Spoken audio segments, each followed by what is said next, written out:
Saudi लेखक फहद अल अहमदी यांनी 25 April 2018 रोजी अल रियाद या सौदी वृत्तपत्रात इस्लामिक डेमोग्राफी जिंकणार या शीर्षकाचा एक लेख प्रकाशित केला होता, ज्यामध्ये असे भाकीत केले होते की काही पिढ्यांमध्ये युरोप हा अरब इस्लामिक होईल. त्याचप्रमाणे एक इराकी शिया नेता मोहम्मद अल याकुबी म्हणतात की युरोप मधील मुसलमानांनी इस्लामच्या उदात्त शिकवणीचे पालन केले तर ते शांतपणे युरोप तर जिंकतीलच, परंतु जगही जिंकतील. युरोपवरील विजय हा अरबी मुसलमानांचे फार जुनं स्वप्न आहे आणि हे स्वप्न वर्तमान काळात पूर्ण करण्याचे त्यांच्याकडे सध्या सुवर्ण संधी आहे. वर्तमान काळात इस्लामचे शस्त्र बदललेलं आहे.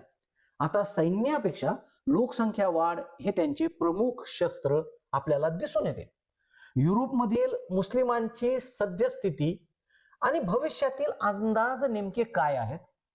युरोपच्या वाढत्या मुस्लिम लोकसंख्येबाबत युरोपमधील आणि मध्य पूर्व मधील नॅरेटिव्ह कशा प्रकारचे आहेत?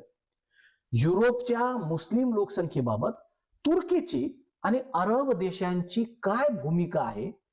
युरोपीय देश याबाबत कशा प्रकारचे प्रत्युत्तर देत आहेत? आणि 2050च्या युरोप बाबत तज्ञांचे काही प्रोजेक्शन आहेत, याचीही चर्चा आज आपण करू. नमस्कार, मी प्राध्यापक विजय रोटे आणि आपण पाहत आहात मतप्रवाह. 2020च्या सुमारास युरोपमधील देशांमधील मुस्लिम लोकसंख्येची टक्केवारी ही 7 ते 8च्या दरम्यान होती आणि पुढच्या 25 वर्षामध्ये म्हणजे 2050 पर्यंत साधारण मुस्लिम लोकसंख्या ही एकूण लोकसंख्येच्या 15% जवळपास असेल असा अंदाज आहे. सध्या अनेक देशांमध्ये लोकसंख्या ही जशी की युनायटेड किंगडम मध्ये 6% आहे, जर्मनीमध्ये 6% आहे, बेल्जियम मध्ये 6%. ही लोकसंख्या दुप्पट होण्याचे अंदाजे तज्ञांनी बांधलेले आहेत. बघा मित्रांनो, युरोपमधील ही जी लोकसंख्या आहे याच्याबाबत काही महत्वपूर्ण कारणे आपल्याला त्याचा आढावा घ्यावा लागेल. युरोपमधील लोकसंख्येचे सरासरी वय, मुस्लिम लोकसंख्येचं सरासरी वय हे ख्रिश्चन किंवा इतर स्थानिक लोकसंख्येच्या तुलनेत 13 वर्षांनी कमी आहे. यामुळे भविष्यात मुस्लिम जन्मदर वाढण्याची शक्यता जास्त दिसून येते. युरोपमधील मुस्लिम महिलांचा सरासरी प्रजनन दर 2.6 आहे, तर गैर मुस्लिम महिलांचा प्रजनन दर हा 1.6 आहे. याचा अर्थ प्रत्येक स्त्री मागे हे मुलांचं प्रमाण आहे. प्रजनन दरावरून ते संख्या आपल्याला दिसून येते. 2050 मध्ये युरोपियन युनियन, नॉर्वे आणि स्वित्झर्लंड मधील मुस्लिम लोकसंख्या किती असेल हे आपल्याला सांगता येतं, जे की दुप्पट तर होणारच आहे. ग्राफिक्स मध्ये ते दर्शवलेलं आहे की सर्वात जास्त लोकसंख्या ही स्वीडन मध्ये असेल. 30% लोकसंख्या स्वीडनची ही मुस्लिम झालेली असेल. साधारणतः 15 ते 17% दरम्यान युरोपच्या एकूण लोकसंख्येच्या हे मुस्लिम लोकसंख्या असेल असं तज्ञ म्हणतात.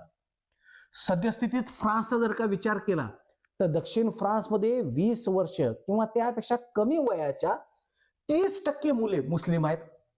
नाईल्स, मार्सिले आणि पॅरिस सारख्या मोठ्या शहरांमध्ये ही टक्केवारी 45 पर्यंत पोहोचलेली आहे. म्हणजे तरुणांमधले 45% तरुण हे मुसलमान आहेत. याचा अर्थ असा की 2027च्या सुरुवातीला 5 फ्रेंच पुरुषांपैकी एक तरुण हा मुस्लिम असेल आणि त्यामुळे पुढच्या 39-40 वर्षामध्ये फ्रान्स एक इस्लामिक प्रजासत्ताक बनलेला असेल असा तज्ञांचा अंदाज आहे. बेल्जियम सरकारने तर म्हटलंच आहे की 2026 पर्यंत इस्लाम हा बेल्जियमचा पहिला धर्म असेल. जर्मन सरकारने अहवाल दिलेला आहे की दरवर्षी 4000हून अधिक जर्मन लोक मुस्लिम होतात. म्हणजे दर 2 तासांनी एक जर्मन मुस्लिम बनत आहे. मुस्लिम जगाला पूर्ण युरोपवर राज्य करायचं आहे. बघा, युरोपने संपूर्ण जगाला स्वातंत्र्य, समता, बंधुत्व शिकवलेलं आहे आणि आज संपूर्ण युरोप स्वतःच्या अंतर्गत सुरक्षिततेसाठी संघर्ष करताना दिसून येत आहे. धार्मिक लोकसंख्या वाढ ही अर्थहीन असते. हा पुस्तकी विचार कवटाळणारे विचारवंत आणि नेत्यांमुळे युरोपची ही अवस्था भविष्यात होणार आहे. भविष्यात युरोपमधील वाढलेली मुस्लिम संख्या ही युरोपातील सहिष्णु विचार स्वीकारून समाजात एकरूप होतील या भ्रामक व स्वप्नाळू विचारांमध्ये युरोपचे लेफ्ट लिबरल आजही आपल्याला दिसत आहेत. या उलट युरोपमधील व अरब मुस्लिम विचारवंतांचा मतप्रवाह पूर्णतः वेगळा आपल्याला दिसून येतो. बघा, युरोपातील लोकसंख्येवरील काही मुस्लिम लोकांचे जे आहेत नॅरेटिव्ह, आपल्याला त्याचं विश्लेषण करणं गरजेचं आहे. युरोप व अरब देशातील मुस्लिम युरोपमधील वाढत्या मुस्लिम लोकसंख्येबाबत विचार करताना युरोपवरील ऐतिहासिक विजय या भावनेने त्याकडे बघतात. कारण कोणत्याही इस्लामी आक्रमकाला युरोप हा भूतकाळात जिंकता आलेला नाही. काही मुस्लिम विचारवंत मुसलमानांना सामाजिक अन्यायाचे बळी म्हणून चित्रित करतात, ज्यांच्यासाठी लोकसंख्या वाढ हा एक प्रकारचा बदला सूड आहे. युरोपमधील मुस्लिम माध्यमांचं नॅरेटिव्हही वेगळं आहे. विरोधी आणि कटकारस्थान सिद्धांतावर त्यांचे हे नॅरेटिव्ह आधारित आहे. त्यांच्या मते जे आपल्या विरोधात बोलतील, जे आपल्या विरोधात प्रतिक्रिया देतील, ते इस्लामोफोबिक या चष्मातून त्यांच्याकडे पाहत असतात. एकूणच जी नॅरेटिव्ह आहेत ती वांशिक धार्मिक स्पर्धेच्या सिद्धांताचं समर्थन करताना आपल्याला दिसून येतात. मित्रांनो, त्यांच्यामध्ये लोकसंख्येतील बदल हा संसाधनावरचा ताबा मिळवण्यासाठी गैर मुस्लिम गटाशी केलेला स्पर्धेचा परिणाम आहे. बघा, महत्वाचं आहे हे सिद्धांतच मुळात महत्वाचा आहे. मुस्लिम नेत्याच्या दीर्घकालीन धोरणांचा अभ्यास केला असता संख्याबळ म्हणजे राजकीय शक्ती हे समीकरण प्रकर्षाने जाणवते. तेथे सक्रिय लोकसंख्या शास्त्र ही संकल्पना महत्वाची आज ठरत आलेली आहे. मग सक्रिय लोकसंख्या शास्त्र म्हणजे काय? केवळ लोकसंख्या वाढ त्याच्यामध्ये अभिप्रेत नाहीये, तर लोकसंख्येला ते धोरणात्मक साधन किंवा धोरणात्मक शस्त्र म्हणून ते त्याचा वापर करतात, ते त्याच्यामध्ये अभिप्रेत आहे. युरोपमधील धोरणात्मक निर्णय प्रक्रियेत त्यामुळे आपोआप हस्तक्षेप होतो, कारण लोकसंख्या वाढल्यानंतर ते करावंच लागेल. हा मुख्य उद्देश लोकसंख्या वाढी मागे आपल्याला दिसून येतो. तुर्की आणि मुस्लिम ब्रदरहूड, तुर्की देश आणि मुस्लिम ब्रदरहूड यासारख्या ज्या संघटना आहेत युरोपमधल्या, ज्या मुस्लिम समुदायावर आपली पकड फार मजबूत केलेली आहे आणि त्याची मोडस ऑपरंडी आपल्याला समजून घ्यावी लागेल.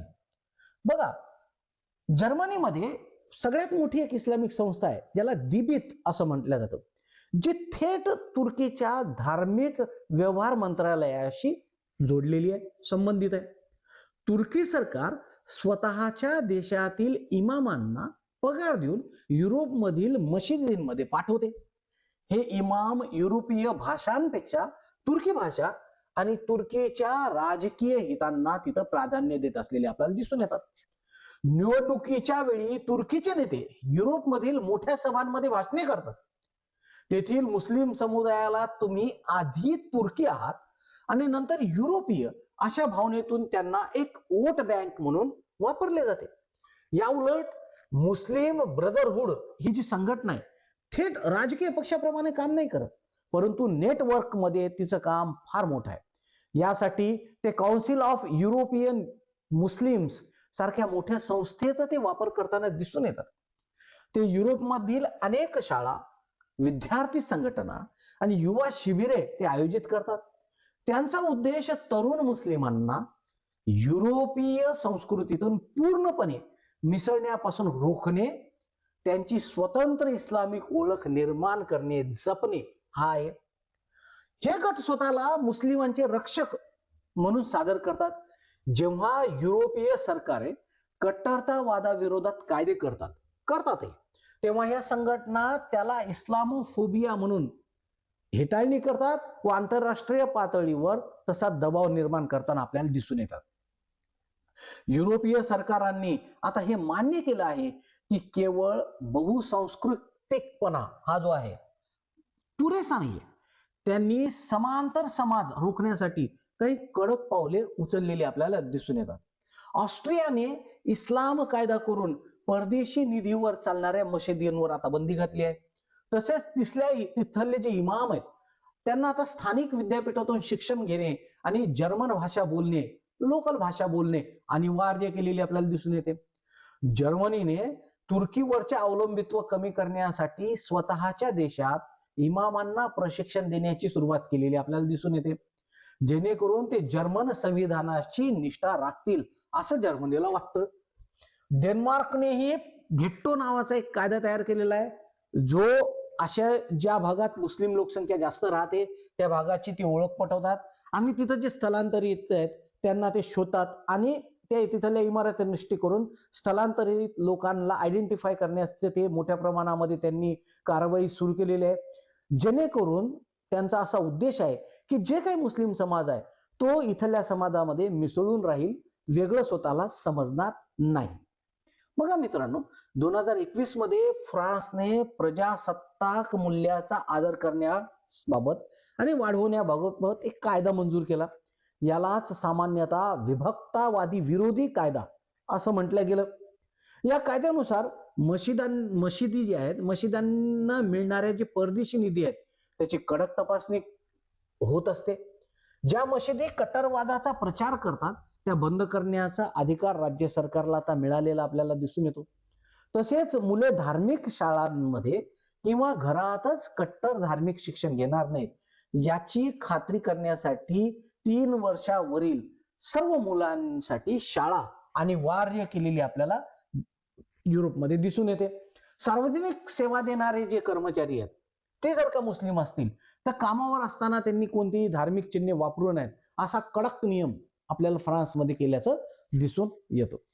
बघा मित्रांनो, पारंपरिक दावे जे लेफ्टिस्ट आहेत आणि उदारमतवादी पक्ष हे लोकसंख्या शास्त्रीय बदलांकडे दुर्लक्ष करत असल्यामुळे युरोपमधील सामान्य नागरिक आता उजव्या पक्षांकडे वळत आहेत. कट्टर देशभक्त ज्याला आपण म्हणतो त्या पक्षांकडे वळत आहे. फ्रान्समध्ये नॅशनल रॅली जी पार्टी आहे त्याचा उदय झालेला आहे. जर्मनीमध्ये अल्टरनेटिव्ह फॉर जर्मनी AFD नावाची एक पार्टीचा उदय झालेला आहे. इटलीमध्ये जॉर्जिया मेलोनी यांची पार्टी आहेच आहे.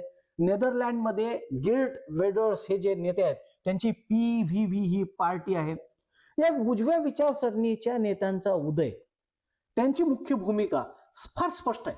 ते सांगतात मशिदी बंद करा, कुराणवर बंदी घाला, बेकायदेशीर जे स्थलांतर आहे ते पूर्णपणे बंद झालं पाहिजे, ख्रिश्चन मूल्याला महत्व आलं पाहिजे, तेच राष्ट्रीय ओळख असली पाहिजे, ही त्यांची प्रमुख मागणी आहे.